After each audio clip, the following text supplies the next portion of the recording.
last week we started by talking about realizing your New Year resolution. Realizing your New Year resolution. And I said that a resolution is something that you firmly decide to do or not to do. So a resolution doesn't have to always be something that you want to do. It can be something that you don't want to do.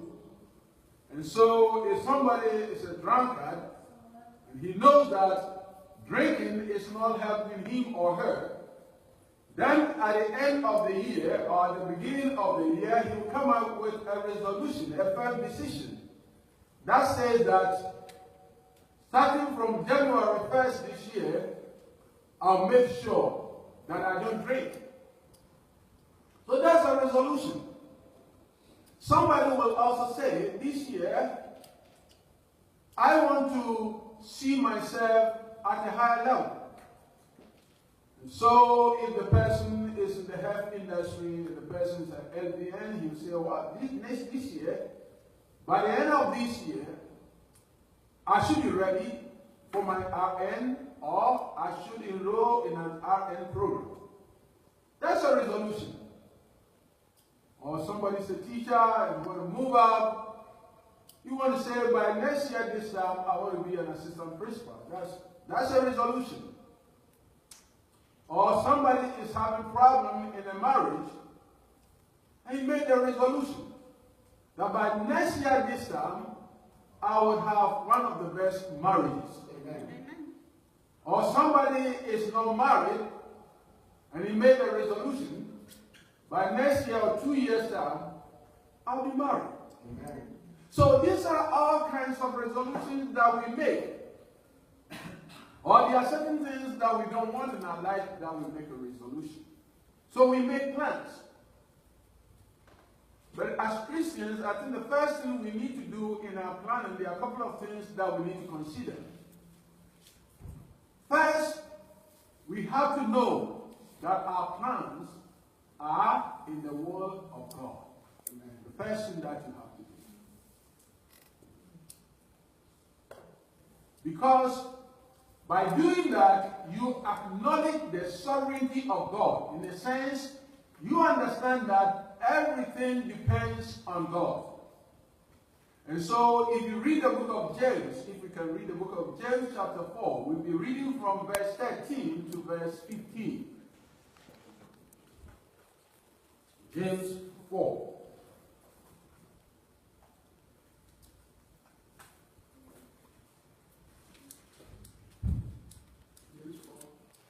I'll be reading from verse 13. Now he said, now listen, you who say, today or tomorrow, we will go to this or that city, spend a year there, carry on business, and make money, while you do not even know what will happen tomorrow. You see? So you make your plan and you do not do it according to the word of God. You do not know what's going to happen. What is your life? Even the very life that you have. You are a mist that appears for a little while and then vanishes. In other words, our life is very fragile. We are here, and tomorrow we will not be here. Or we may not be here. Everything depends on God. So, listen, he advised you what you need to do in verse 15. In verse 15, he says this. Instead, in other words, this is the right thing to do. You have to say, if it is the Lord's will, we will leave and do this or that. If it's the Lord's will, we will do this and that. Okay, so that's the first thing you need to do. Second thing that we need to understand, that because we pray or because we are Christians, and we read from the Bible in the book of Matthew where it says, be not anxious for anything. Because your body is more important than anything. If God provides for the birds of the earth, they never sow or reap. But your Heavenly Father take care of them. Then the idea is, oh, since I'm a Christian, if I don't sow, if I don't reap, my Heavenly Father is going to take care of me, right? And then you go and pray and pray and pray, and you sit down for your Heavenly Father to take care of you. That's not the way it works. As I said last week, the birds do not just hang on to the trees or sit on the tree and get fed. They roam about looking for food that by providence of God has made available for them to find. So the fact that you are being taken care of God doesn't mean you should sit down and fold your arms and expect it to fall on your lap. That is not Christian teaching. Now, if you go to the book of Joshua, in the book of Joshua, there were some people called the Gibeonites. And the Gibeonites deceived Joshua to make a covenant with them. Then after they made a covenant with Joshua, some nation, the Bible said Adonai came and organized other king to fight against the Gibeonites. And then the Gibeonites went to Joshua and said, we are your covenant partners. And these people are coming against us. And so you have to go and fight on our behalf. And when Joshua had gone to the Lord said, I have given all these people to you. None of them would escape. And yet, if you read further, he said, Joshua and his army, they marched all night. Meaning there was work for them to do. Though God said he had given it to them, they had to do something. And that's the way the Bible works. And I also refer you to the book of Ephesians. That Watchman Nee, one of the Chinese best Christian writers, wrote a book that he entitled, Sit, Walk, and Stand. Sit, walk, and stand. And that he took it from the book of Ephesians. If you read the book of Ephesians, you see what Mani is talking about. If you start reading the book of Ephesians, Ephesians chapter 1, it talks about what Christ has done for us as Christians. And he said, we are sitting together with Christ in heavenly places. And he considered us as kings and queens and princes. And he tells us that all the power that raised Christ from the earth has also been given to us. And we have been blessed with all spiritual resources. That's a good thing to have. That you are up there with Christ, with all the spiritual blessings given to you. But then as you begin to read chapter 2, 3, and 4, you find out that he tells them how they should walk, how they should conduct their life, how they should live their life. And then as you move to chapter 5 and chapter 6, he asked them to stand. What are they supposed to stand for? He's supposed to stand to what? Fight. And so my point is, you do not just take one aspect of scripture and say, oh, the Bible said that the Lord shall supply all my needs according to his riches in Christ Jesus. And you sit on your lap and expect him to fall on your lap. That is not how it happens. It doesn't happen that way. If you go into Bible and try to find out how God dealt with great men and women, they decided to do something. The Bible says in the book of Luke chapter 19 verse 10, Christ says, my goal or my aim is to seek and to save that have been what? Lost. So Christ defined his mission. He defined his what? Goals. So you cannot sit down and say that things are going to happen. And sometimes you have to desire something. And that's why I was telling you the other time that in Ghana, people go to pray, and they pray, you see somebody who is going to all prayer meetings. And he's not asking God after these prayers that, God, what do you desire for me to do? After you have come out of that prayer meeting, sit down and reflect and say, what do I have to do?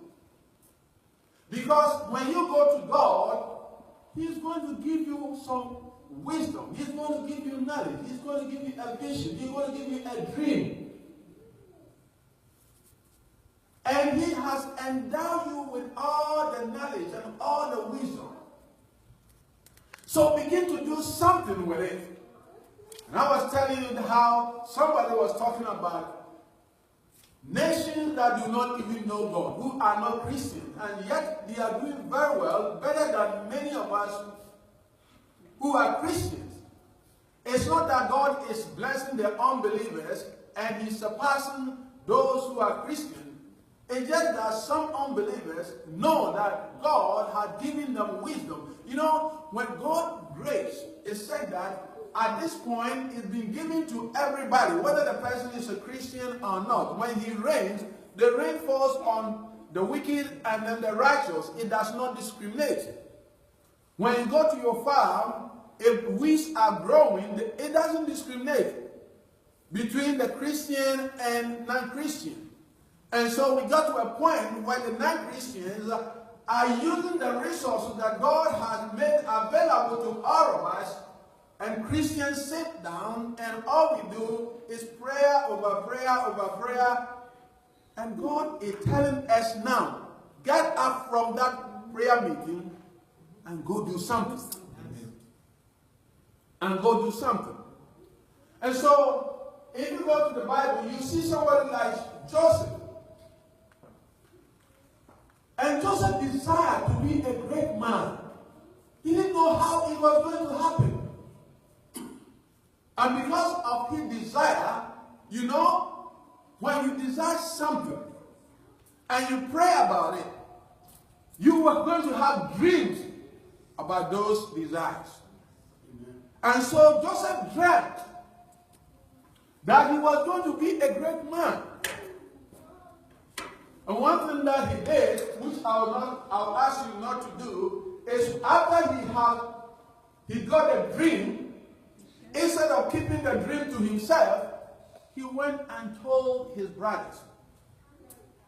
As a matter of fact, Jacob was not happy.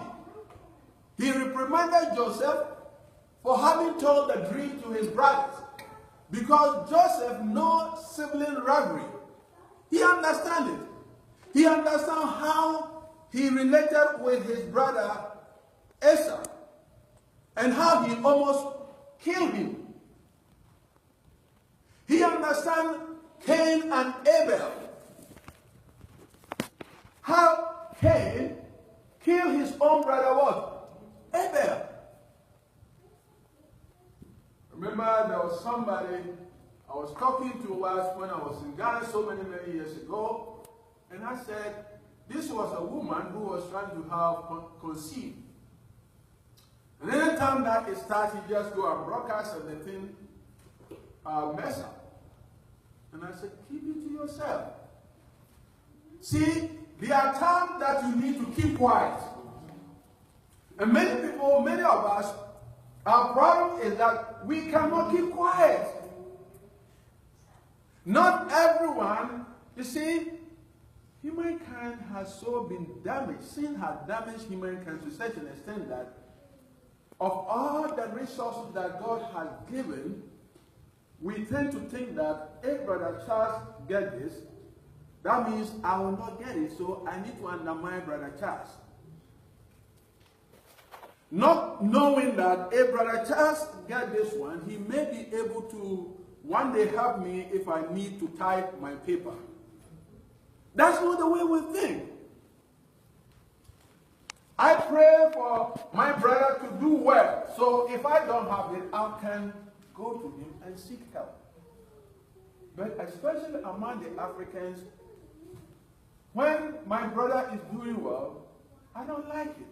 I want to make sure that he comes to where I am.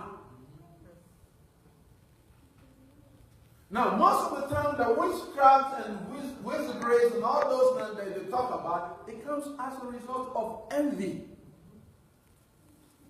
Anyone who is envious, most likely, is a witch.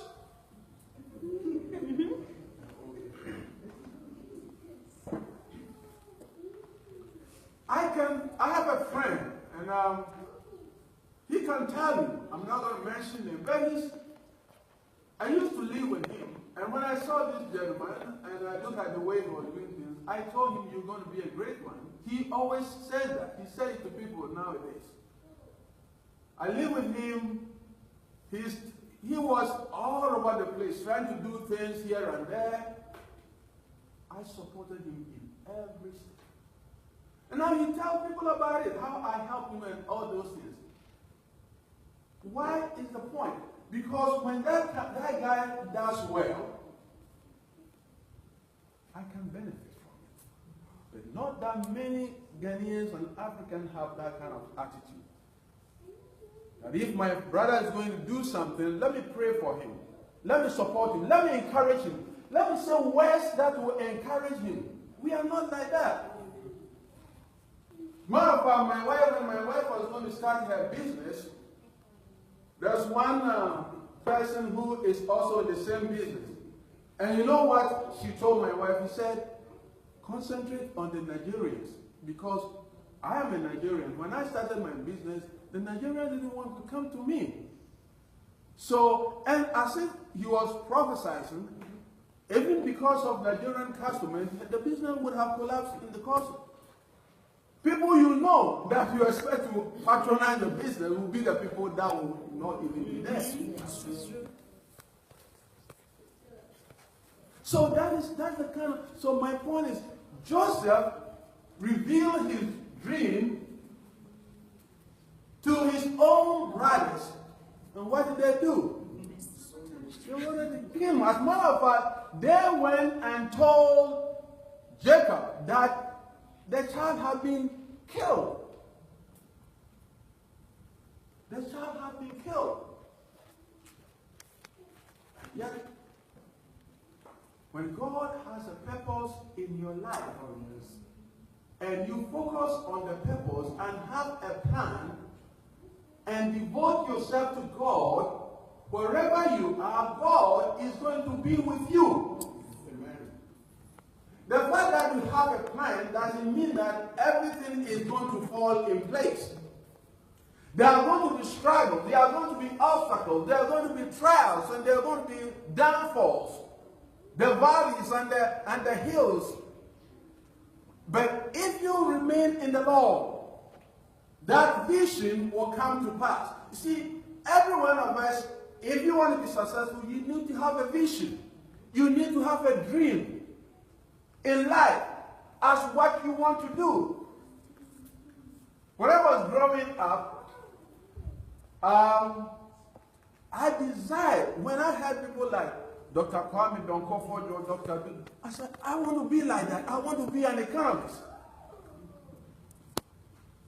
My father was a transport businessman with all cars, transportation cars running around.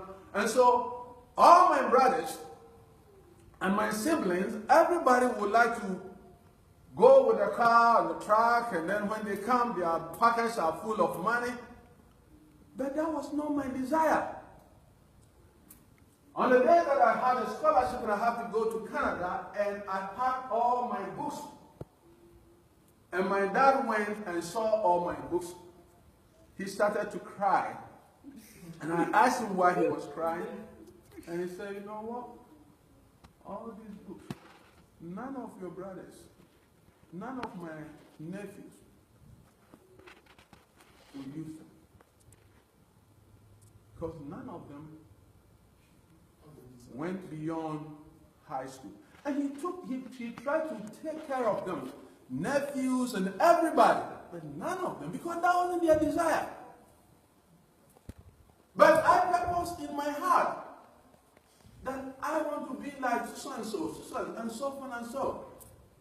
Though I didn't end up to be an economist per se, but even irrespective of whatever profession I'm in, if you're an economist and you want, when I was going to the university, I don't want to talk too much about myself, but let me tell you, when I was going to the university, when I passed the sixth form, I had a chance to go to Tech. I got admission at Tech to do computer science and planning. I got admission at Gyesaw and other places to do economics, math, and geography.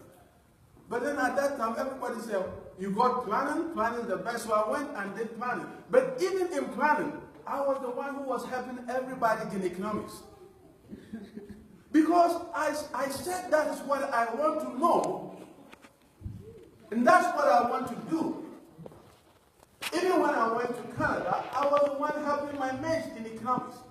Because I just love it. As a matter of fact, there is a guy called Gladwell. He has written some books, and if you are a scholar, not a scholar, I would advise everybody to read it, if you can read it. One is Tipping Point. The other one is Blade, and the other one is Outlier. In the Outlier, Gladwell says, anybody who is an expert or has expertise in anything, to be unique, you should have spent 10,000 hours. That's the tipping point. You need to have spent 10,000 hours. I have taken Bible courses and other things, but if anybody tells you that somebody getting a degree makes somebody a scholar, that's not true. I can tell you. It took me about 3 years to get my doctorate. But I'll spend the number of hours I'll spend on theology, I'll spend on Bible. It's more than 10,000 hours put together. I started somewhere in 76 when I was in high school, and I called myself a sophomore. And that's why I started reading the Bible.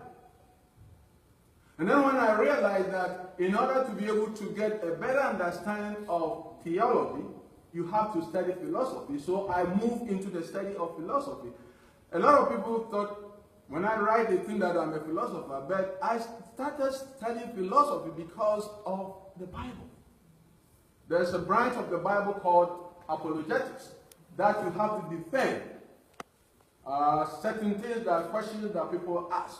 And because of that, so my point is, you set a goal, you need to work at it. It doesn't come just like that. Some people tell me I didn't just wake up and I say, I know the Bible, or I know theology, or I know philosophy, or I know economics.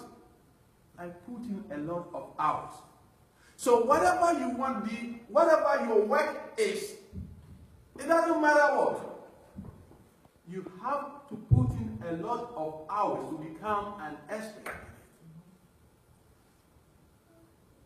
And so, just like I said, you need to have goals. You need to have SMART goals. And the SMART, I explained that it is an acronym. The S means your goals have to be what? Specific. The M means your goals have to be measurable. The A means your goals have to be attainable. The R means your goal has to be what? Realistic. And the T means your goal had to be what? Time bound.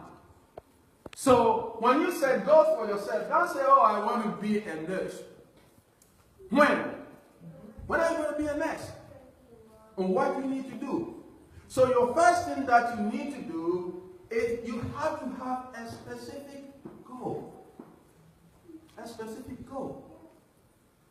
So you can set your goals as this. You know, there's a difference between a vision or a dream. A vision, technically speaking, is something that you dream. So I can stand here or go into my prayers or closet and I say, my vision is to have a cathedral that seats about 5,000 church members. That's my vision, that's my dream. That's a broad thing. And then the difference between that and mission, and then you state them in goals. So the goals have to be very, very specific and measurable. So if I say that I'm going to have, say, a master's degree, if you don't have a master's degree, so I'm going to have a master's degree in the next 2 years.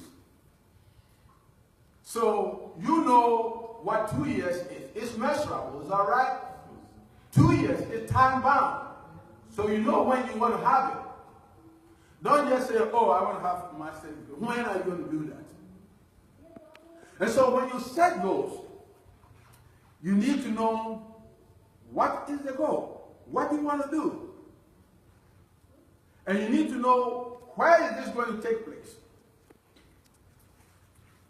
Who is going to help you? Who is going to do what? As a matter of fact, in business also, there's something we call SWOT analysis. S-W-O-T. And what that means is if you want to do something, or even if you're in a business, you want to know what strength you have. Not only that, you have strength and you also have weaknesses. Okay? So you need to know what your strengths are, you need to know what your weaknesses are, and you also need to know what the opportunities are. Opportunities are something that they don't come from you, but you may tap it from your environment. And so if I want to have a job, that is what I want to do, and I know I have a certain skills, but I have certain weaknesses, and I know that Sister Lucille is HR specialist. That's an opportunity for me. I can go to her and say, oh, can you help me put a resume together? So you need to identify all these opportunities that are around you, scan around your environment, find the opportunities that are around. And then the T stands for threat. As a matter of fact, military used to use this, and then the business people borrow it. So you want to know what are your threats. What are other companies? This is a company that you have. What are the other companies that can undermine you, that will pose as a threat to make it difficult for you? So you need to look at all that. I'm not a business school. I'm teaching. So you need to have all these, know them. You know your location. Where is this going to take place? Who can be an asset for you? Who is going to do what? How much is it going to cost you? Don't just get up and say, I'm going to have a master's. It's master's not for free. So if you're planning, you have to plan and know how much it's going to cost you. And that's what many people don't do, that they run into trouble. Don't start doing things without knowing how much it's going to cost. You see what we read? He said, who is going to build a tower? It's expensive. And he does not sit down and look at how much it's going to cost him. Or say, who is going to go or going to wage a war and doesn't sit down to know the strength of the opponent. You see, the Bible has a lot to teach us. So you need to know all these things. And then, as I said, it has to be measurable. It has to be something that you can attain. Is this something that you can attain? If you don't have GED, Don't tell me you're going to have a master's when you know that is not attainable. Okay? You need to come up with a goal that is what? Attainable. And I said that also the goal had to be what? Realistic. Relevant. Is it relevant? And that's what I was talking about. That's why I brought a situation where people want to build mansions in Ghana. Why? They are having financial difficulties here. Let me make myself clear. It is good to have burdens at home. So when you go, you can have a nice place to sleep. I'm not against that. There are a lot of people who put a lot of resources back home when they live here. When I was in Canada, there was a gentleman that was also in a graduate school. But unlike some of us who had a scholarship to go there, he went to Nigeria before getting the money to go to Canada. And he told me the story. He said when they were in Nigeria, there was one principal from Ghana. He went to Nigeria. And one time he assembled all of them. And he said, Stephen, I'll never forget it. The man assembled all the Ghanaians. He said some of them were making money, but they were living on Gary for most of their life. They were eating poor food. And some of them were getting sick and dying. And so this wise man called them and he said, you know what? Any place that you are, that is your home. Make the best out of it. Save some money for home, but eat well, dress well, enjoy yourself well. You will never know whether you will ever step into Ghana, or some of you may even die here. And all that money that you've hoarded, maybe your people may not even come to find the money.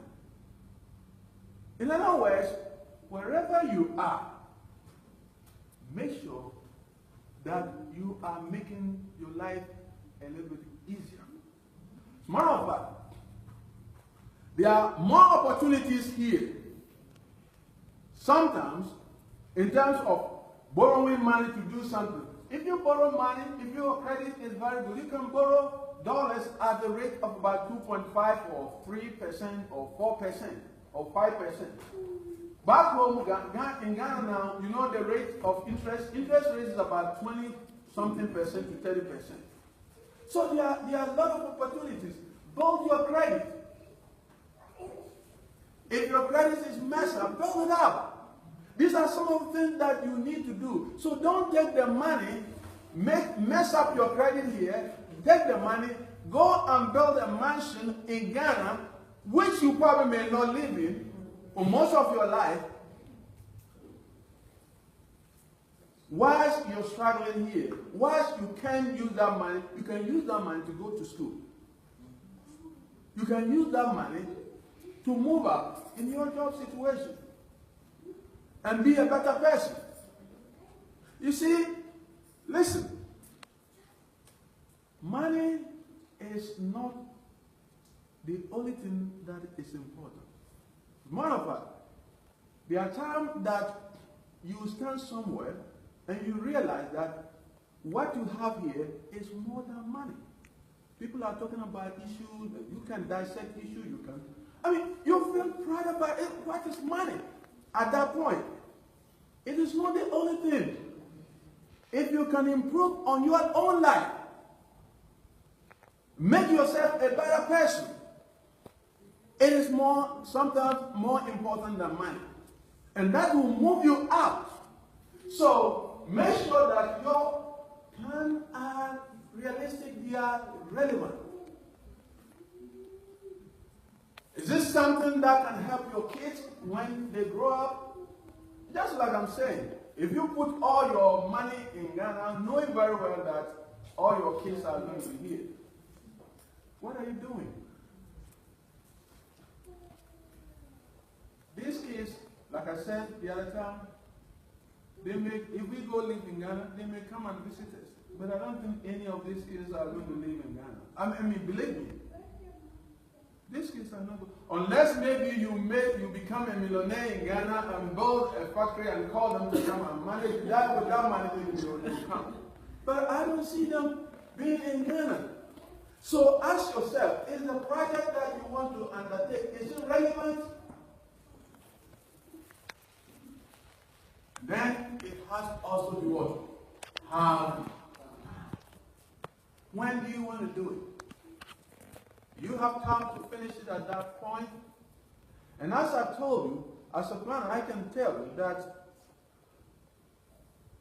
it is always better to start a project that you can finish within a certain specific time than to take up a big project which you will never ever finish and waste your resources. So what we do here is we just try to see the Bible was written, but it was not written in such a way as how to do things.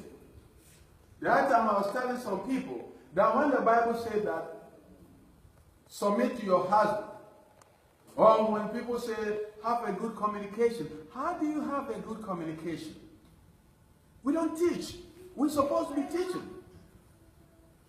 And so, for you to have a good conversation with your husband, with your spouse, with your friends, you need to know how to communicate. And one of the things that we do in marriage everywhere is to be, when you are being judgmental, you never had a good conversation with anyone when you're being judgmental. People don't like that. Even if what you're saying is true, is good, they will not listen if you're judging them. So you need to learn how to communicate. And you communicate to them what you need, what your needs are. Let me tell you, I can tell you this. And that's why many a time when you get into dealing with marriage issues or any kind of conflict, there is always a need. Every problem that you deal with, the first thing that you need to find is what is his need. People don't fight for nothing. There's always a need. The need may be financial. The need may be time that you don't spend with her. The need may be that you talk to her in a way that is derogatory. And he needs what? Respect. Most of the time, you'll be surprised that many of the conflicts come because we do not what? Respect one another. And I can tell you, psychologically speaking, every human being deserves respect. You see, one psychologist, psychoanalyst, he said, we have been thrown into this world. We were born alone, and we will die alone. That kind of aloneness, I'm getting to psychology, that kind of aloneness have every human being trying to find companionship and recognition and want people to admire them. I mean, look, all the things that we do, if I'm telling you, all the things that we aspire for, because we want to be recognized. Why do you want people want to be president? Why do you want people want so much money? Why do you think people dress up in a night? They want to be appreciated as human beings. And so when you're living with anybody and you disrespect that person, there'll be chaos. There'll be civil war in that particular place. And so the point that I'm making is we need to be practical Christians. And like I said, this year we'll go into a lot of things that will make people's life a little bit more easier. And one thing too that many of the minorities don't do at work is they try to do the minimum they can get away with. And let me tell you, If you want to move up in your workplace, you have to do more than what is expected of you.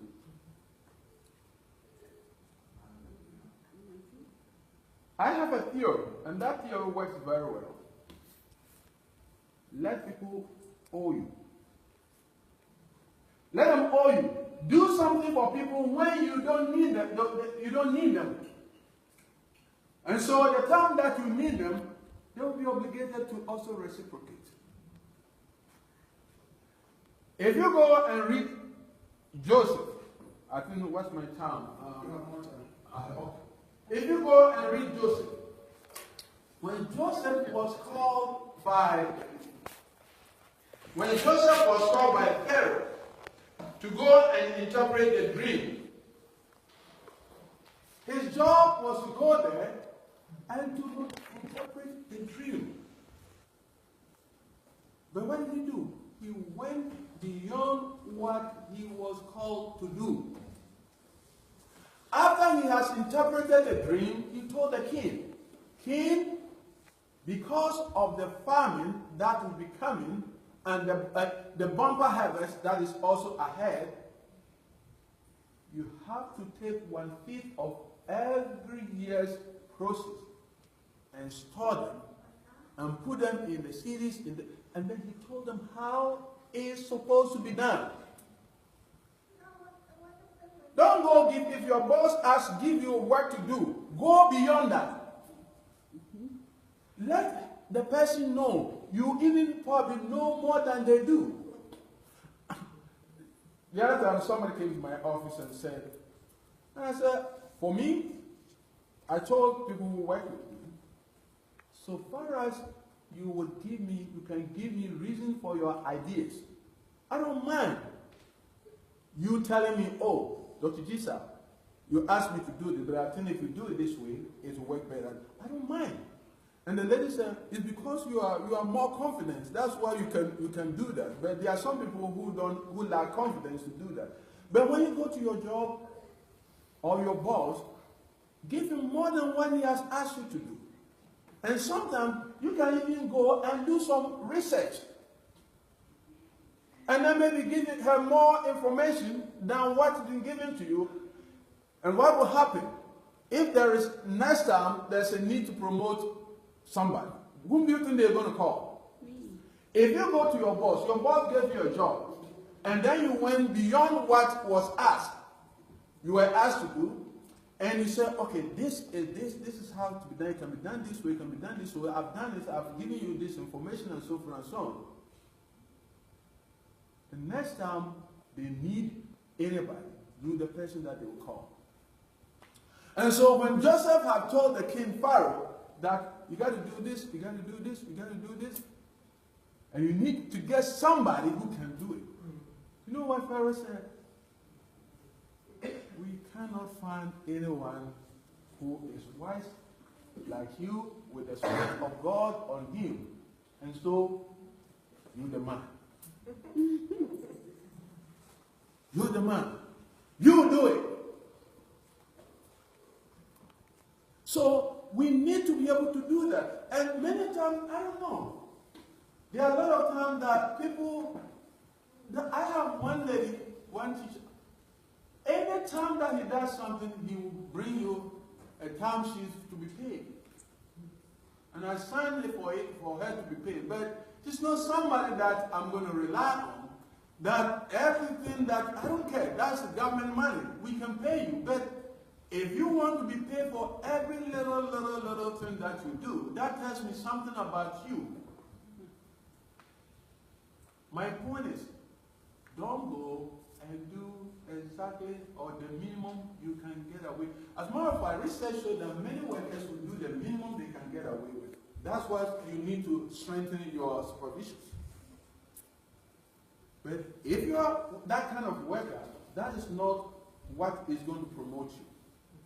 Because Joseph went beyond what he was asked to do. Amen. And he did it everywhere he was going. Even when he was at Potiphar's house. Everything he was doing, he left everything in his hand. Everything. The Bible says, if you read the Bible, it says all that Potiphar has to do when he comes home is to eat. He trusted this guy to such an extent that. And one of the things that also I'll tell you when I bring my teaching to an end, I'm just trying to get you guys to become great men and women. One of the things that I'll tell you is this: trust. Trust. When my wife started her business, that's one of the things that I told her. And when I was in the doctoral program, that's one of the things that they emphasized about whether you are at the individual level, team level, organizational level. If you can get people to trust, people don't know how much valuable and worth trust is. I told her, anybody that gives you goods or something, make sure, don't let a person come and ask for the money before you pay. Pay as quickly as possible. And now they want to give her, somebody can give her 20,000, 30,000 worth of goods without even thinking about whether she's going to pay it or not. That is how trust is. But people don't understand. That is why people have a lot of problems in Ghana, because nobody trusts anybody. And they don't know what they are missing. Because you see, United States, any good country, any good society, it thrives on trust. That when I give this to you, you give it back to me. When I ask you to do something, you're not going to do the other thing. And so the Bible said that Potiphar trusted Joseph to such an extent that he left everything. But there's one person that the wife.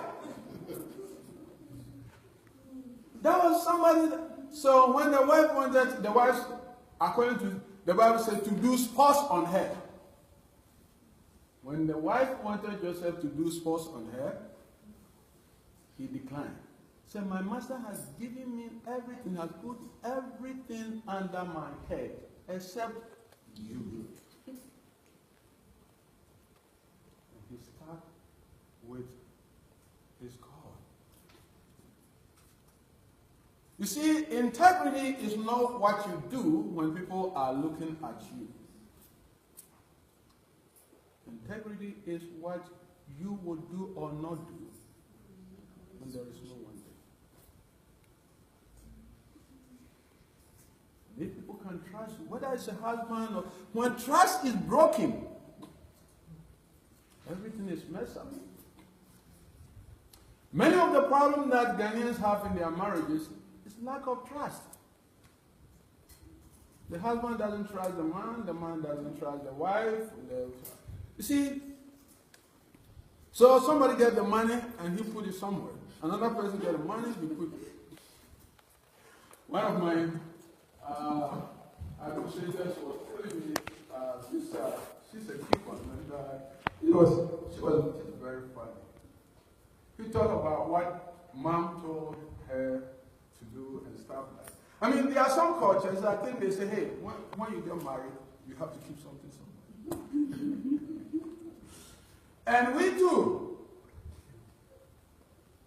When you're going to marry, be careful your mother doesn't tell you, right now you don't have to put all your trust in the man, put some money somewhere, build something somewhere. And when another person finds out, it breaks trust. So trust is very, very, very important. Trust is very, very, very important. If your husband loses trust, or your wife loses trust, the whole business is gone. So Joseph, everywhere Joseph went, what promoted him and what can help you in all that you do, and I'm bringing the idea of trust because there are a lot of things that you would want to do. You might not have all the resources to do. But if somebody knows that if he gives you 10,000 today, in the next 6 months, you're going to give the 10. I mean, when Dora started this business, there were some ladies. They went to me and they went to Dora and said, tell Brother Stephen to come and get some money for you. I said, no, I don't want that. You know, they went to Dora and I told her that we asked Brother Stephen to come and get 20,000 for you. And so finally I went for the 20,000. And the day that they expressed, and I thought that they needed their money, I didn't want to pull that 20,000 out from the business because that would have undermined the business, the progress of the business. So you know what I did? I just went and took my 20,000 from my 401k, and I gave it to them. And then I look for, I mean, I don't want to take advantage of people, so I look for the interest rate, the going rate, and then I did some calculation and I gave them some interest in addition to what they gave me. So now if I go to them and I say I need 30,000 or 40,000, they will close their eyes and give it to me. That is trust. And that is something that is missing in our community. We don't trust each other. If we can do that, trust. Some people say, oh, you don't trust me? I mean, I can trust you when you have not given me reason to trust you. I know husband and wife and something, oh, you don't trust me. If she lives with you for 3 or 4 years, and you haven't shown her anything to trust you, it's not going to come just like that. She's a human being. And so, if you want to build trust, you need to build trust so people can trust you. My prayer is that we will use some of these teachings in our life because I've tested and tested them and I know they work. And I will encourage all of you, and I pray that the Lord will help you to do this and put them into practice. Let's pray. Our Father and our God, we thank you.